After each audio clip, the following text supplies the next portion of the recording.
Don't miss out on this secret PS5 Pro upgrade. How's it going, everyone? As always, my name is Jimmy Champagne. This is PSReady, my channel all about PlayStation, and today I'm mixing it up. I have 4 topics to cover. So in addition to what I just said, we're going to talk about how Sony's throwing shade at the Switch 2. Then we're going to talk about how Xbox has opened the floodgates officially and the console wars are seemingly over for real. And finally, Capcom is reviving one of my favorite franchises. All right, we got to get into this first news story here because the PS5 Pro patch situation is a little weird. Like, we don't really get a lot of updates on what games are getting patches and when. Some of the games that have gotten patches, like the Ubisoft ones and Jedi Survivor and a few others, they use old versions of PSSR and it doesn't really look that good. Then they kind of take a few weeks, upgrade to the latest version of PSSR, and then it looks better. Like Final Fantasy VII Rebirth, for example, is like the marquee title on the PS5 Pro because of how well it integrates PSSR. Like, it even looks better than the Ultra preset on PC, so that's good. But some of these games are getting PS5 Pro patches and they don't announce it. And this is a weird situation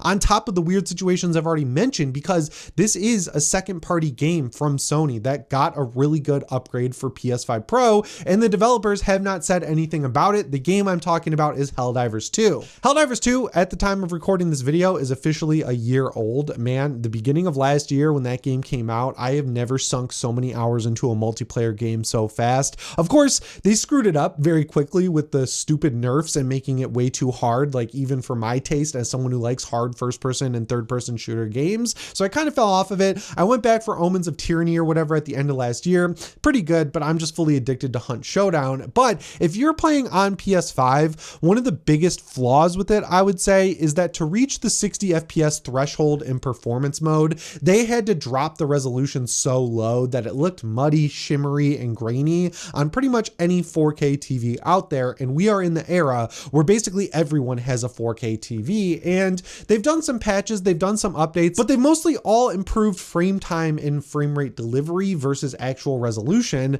And that's where we get this upgrade for the PS5 Pro. So like I mentioned, Arrowhead did not announce this patch, but if you go try out Helldivers 2 right now on your PS5 Pro and you compare it to the footage that you'll capture from your PS5, it looks dramatically better. The main thing that they did is increase the resolution across the board in performance mode, whereas before it had a dynamic resolution situation going on where it was going from 1080p a little bit higher and kind of swinging back down, which caused muddiness and shimmeriness and everything like that. On the PS5 Pro, it's running at essentially a locked 1440p and then upscaling it to, I guess, 4K. So it looks so much cleaner in action than it did on the regular PS5, which is good. Weirdly enough, the quality mode, like the cinematic mode or whatever it's called, that didn't get much of an upgrade, but that really comes down to the fact that it already looked really good at 30 FPS. Like, it was running at a much higher resolution, pretty close to 4K. So it's like you can't really improve on perfection at that point, and that's really what happened there, but it did get a little bit of a minor bump.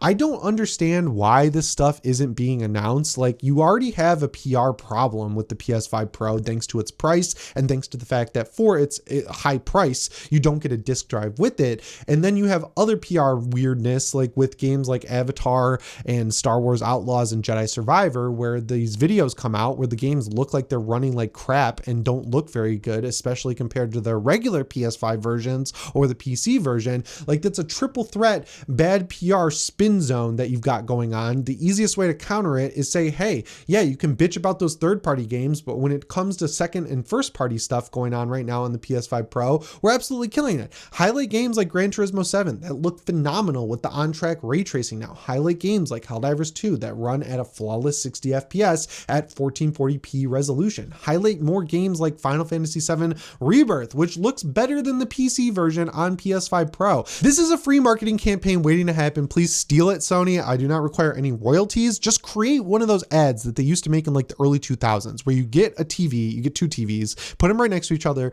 get a group of old people off the street or a group of boomers or a group of teenagers, and then you put on one TV Final Fantasy VII Rebirth running on a $5,000 PC, and you put on the other TV the same game running on the PS5 Pro, because we know it looks better on PS5 Pro than PC. And then they say, wow, that one looks better. And then you go, well, did you know that the one on the left is actually a much more expensive machine that costs $5,000, and the one on the right is a PS5 Pro that only costs $699? And then you end the ad with the splash screen, and on the left side is a gaudy RGBified Linus Tech Tips PC that has big lights and everything like that with $4,000 above it, or $5,000. And then on the right side of of the screen. You do the PS5 Pro, $699. Done. Easy money right there. That's a great marketing pitch for the PS5 Pro, and they're just being quiet about it. They're not talking about how great this thing is. They're relying on me to sit here and tell you, and that sucks. I mean, it's good for me, but like, you know, I wish Sony would tell people how great the PS5 Pro is, because every time I go out drinking with my buddies and they're like, how's that PS5 Pro? I'm like, it's excellent. There's a few games that stand out that you probably already played because they're multiple years old at this point that don't look great, but those are getting fixed. And then the vast majority of first party stuff, which is the reason you buy a PS5 Pro in the first place, wow, looks excellent. So yeah, it's nice to see Helldivers 2 getting a secret PS5 Pro patch. Does not need to be secret. They should tell people about this stuff when they do it, instead of waiting for Digital Foundry or me to be like, oh, Helldivers 2 looks amazing on my PS5. What happened? Also, it's been a minute. Time for me to complain about the crossplay. You announced it before the game came out. It was on the PlayStation blog. Where is the cross-save functionality for Helldivers 2? Just add it in. Every other multiplayer game has this feature. It's a switch you flip. Just do it, Arrowhead. I don't know what the issue is. But that brings me to the second news story here, which is Sony's throwing shade at the Switch 2. So we've talked about Shuhei Yoshida a few times over the past few weeks because he's been doing the interview rounds over at places like Kinda Funny and MinMax. And in the MinMax interview, he had some new stuff to say that was pretty interesting. So they asked him about the Switch 2, and here's what he had to say. I thought the Switch 2 announcement could have been a larger reveal. It turned out to be kind of a reveal or just a confirmation of, you know, this is the Switch 2 and this is the Switch 2. I was surprised there were not as many surprises. The only surprise to me was that mice thing that they show. And I gotta be real, that's exactly what I felt like when I saw the Switch 2 be announced. I don't understand really why Nintendo didn't show off any games with it, because we know it's real. It was leaking like crazy. That's probably the only reason they revealed it a little bit sooner than they wanted to, but it seems like the only reason they're just sitting on the Switch 2 and not releasing it even though it's ready is because they want to hit some arbitrary best-selling console ever number with the original Switch and it's still selling decent, so they're like, why mess with a good thing? But they've already announced that they're going to continue to support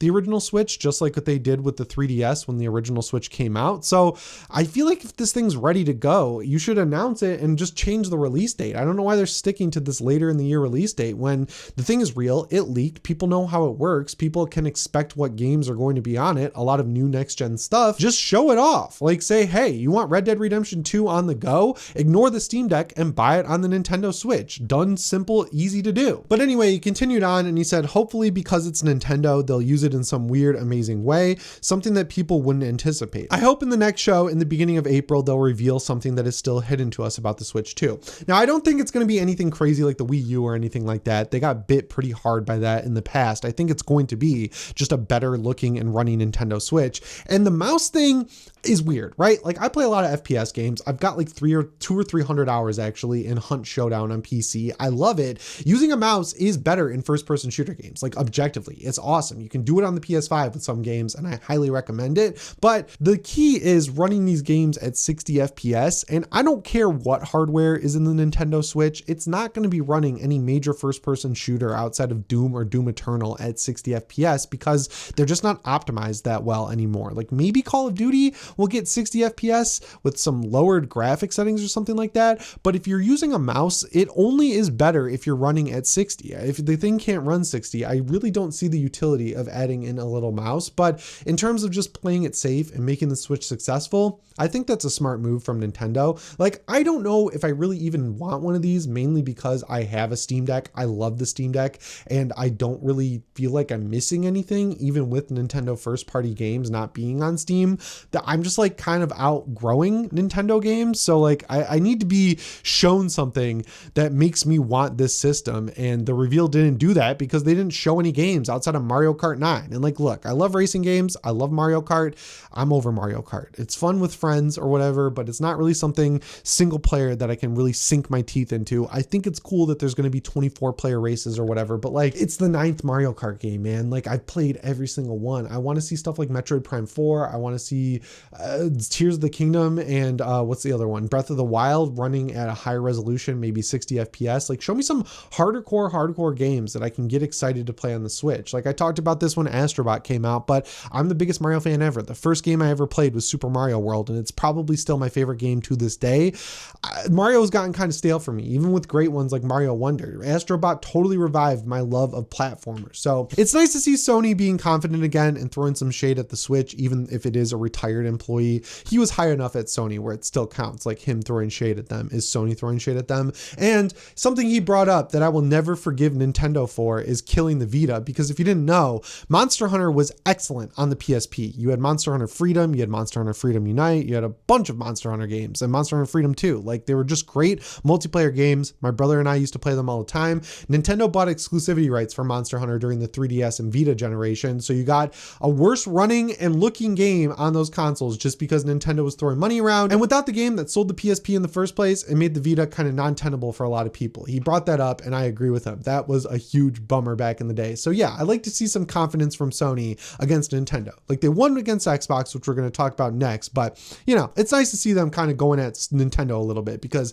they've remained unchecked for a while. But yeah, like I just mentioned, that brings me to the third news story of today's video, which is Xbox is doing it. They're bringing all the big heavy hitters over to PlayStation, and this game I think is very exciting, and it's Forza Horizon 5. Now, out of all the racing games I play on PC, I mentioned in the last video that Need for Speed's always my favorite. I just love the arcade racing, but with my racing wheel, my favorite game is Forza Horizon 4 and 5. I like the map in 4 better, I like the graphics in 5 better, but it is an excellent game. It has a ton of cars, it has a huge open world Mexico map, it has great street racing, it has great circuit racing, off-road racing, it just has a lot of fun stuff to explore, and it's coming to PS5 this spring. Now, the weird thing is, Playground Games just announced that they're done doing seasonal updates for Forza Horizon 5, but they're just going to be rotating the best ones through so you can go back and get the cars that were available during those seasons. I've kept up with most of the seasons in Forza Horizon 5, and the best one was this 80s vaporwave one where they put neon lights all over the map. They added in a cool VHS synthwave title screen, and they announced that they're adding those in to be selectable. So kind of like the themes on the PS5, you can select between all the different title screens from all the different seasons, and there have been some good ones. So